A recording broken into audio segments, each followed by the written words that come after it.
नमस्कार, माझं नाव वैष्णवी नवनाथ भुजबळ. जेव्हा काकांनी जुनी शाळा चालू केली 2005 पासून मी या शाळेत शिकली आहे. 2017मध्ये माझी 10वी झाली. त्याच्यानंतर मी पुढच्या शिक्षणासाठी बाहेर गेले. या शाळेतनी मला खूप काही दिलं आहे. म्हणजे बाहेरच्या जगाशी कसं वावरायचं, कसं सगळ्यांशी बोलायचं, कम्युनिकेट कसं करायचं किंवा लोकांसोबत एकत्र जेव्हा काम करायची वेळ येईल तेव्हा त्यांच्यासोबत कसं कोऑर्डिनेशन ठेवायचं, हे सगळं मला या शाळेने शिकवलं आहे. असं म्हणतात ना की बिल्डिंग उभं राहायला पहिला त्याचा पाया खूप जास्ती मजबूत लागतो. तशाच प्रकारे माझ्या आयुष्याची बिल्डिंग उभं राहायला या शाळेने माझा पाया खूप भक्कम केला आहे. त्याच्यामुळे मी जेव्हा सक्सेसफुल होईल माझ्या लाईफमध्ये तेव्हा जर मला सगळ्यात मोठा वाटा कोणाला द्यायचा असेल तर मी या शाळेलाच देईन. गॅदरिंगचा कार्यक्रम असायचा, सांस्कृतिक महोत्सव.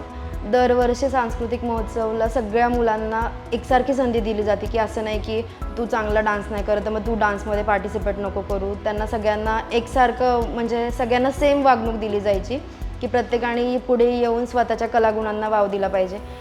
परत वक्तृत्व स्पर्धा व्हायच्या, ज्यांना बोलायची इच्छा आहे किंवा त्यांचं स्टेज फेअर घालवण्यासाठी म्हणा, किंवा क्रीडा स्पर्धा ज्यांना स्पोर्ट्समध्ये पुढे जाऊन काहीतरी करिअर करायचं किंवा काय.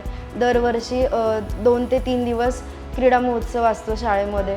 त्याच्यात सगळ्यांना पार्टिसिपेट करायची संधी दिली जाते. म्हणजे सांघिक खेळ पण असतात, टीम ग्रुप वाईज पण किंवा सेपरेट पण प्रत्येकाला पार्टिसिपेट करता येईल असे खेळ घेतले जातात. मी 4थीपर्यंत जुन्या शाळेत होतो तेव्हा कधी हेल्थ इश्यू असल्यावर मम्मी पप्पा नाही सोडणार शाळेत असं व्हायचं.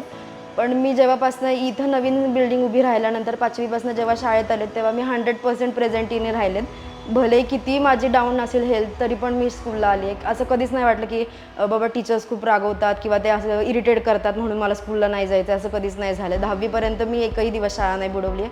6वीपासून ज्या दिवशी मी सक्सेसफुल होईल किंवा माझ्या एका लाईफच्या एका स्टेजवर असेल तेव्हा मी जर येऊन शिक्षकांना भेटली तर मी त्यांना हे हक्काने म्हणेल की नाही का, ओळखलत का सर मला, पावसात आलं कोणी, कपडे होते कर्द मळालेले, केसावरती पाणी, क्षणभर बसला नंतर हसला बोलला वरती पाहून, गंगामाई पाहुणी आली गेली घरट्यात राहून, भिंत खचली चूल विजली होते नव्हते नेले, प्रसाद म्हणून पापण्यांमध्ये थोडे पाणी ठेवले, खिशाकडे हात जाता हसत हसत उठला, पैसे नकोत सर मला एकटेपणा वाटला, मोडून पडला संसार तरी मोडला नाही कणा, पाठीवरती हात ठेवून फक्त लढ म्हणा.